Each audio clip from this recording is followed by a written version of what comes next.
seminary is a course called Law for Pastoral Ministry.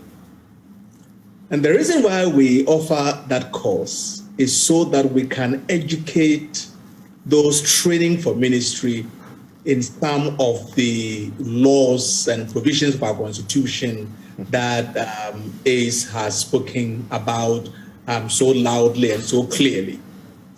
In other words, at least the historic mission denominations do recognize that you cannot be lawless when it comes to the practice of religion and faith. And so the people who pass through our hands are trained to be law-abiding when it comes to the exercise of their public functions as ministers. Now, the question that I've been asking myself in these past couple of years is, why has the prophetic suddenly become the most important thing in Christianity and also in our politics?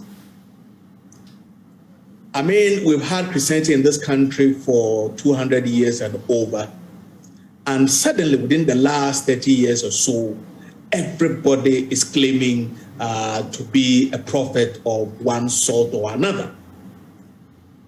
It ties in with the issue that we were discussing earlier on, Ace was talking about earlier on, about noise pollution and things like that.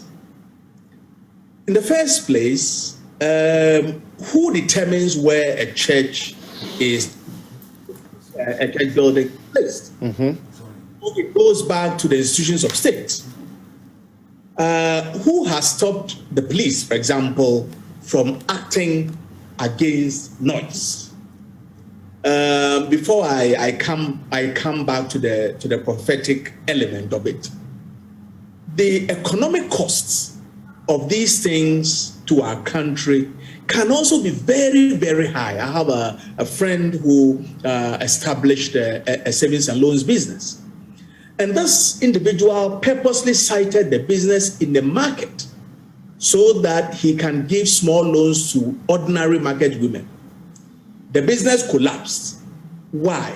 Because these market women will take the loans, shut up the shop, and go to church on a weekday. And these things are all over the country. Of course, the state cannot stop people from going to church on a weekday. But the institutions for which these people work can keep an eye on them, that they are fulfilling the obligations for which they are paid. So I think in as much as we need to call out these prophetic figures for causing fear and panic and chaos in society, we also need to exercise our civil duty in calling people to order. Ace talked about behaving irreverently in a place of worship. I will include with prophecy kicking people, sometimes stripping them naked, and stuff like that. We have seen people step on the tummy of a pregnant woman. Exactly. So it's almost like religion, or if you like, Christianity, has become a nuisance, something that is supposed to build people up. I mean, if you read the theology of prophecy from what Paul says, to encourage, to comfort, to strengthen, why should it be a source of a nuisance to the public? And so I think that the IJP and his men and women should not allow themselves to be cowed by these threats. In any case, more than half of the people who call themselves prophets, I don't consider them to be genuine. All you have to do is to interrogate what they do in the light of biblical teaching and realize that a lot of them are just doing it either for commercial purposes, economic reasons. Of course, that is not to deny that the prophetic is genuine.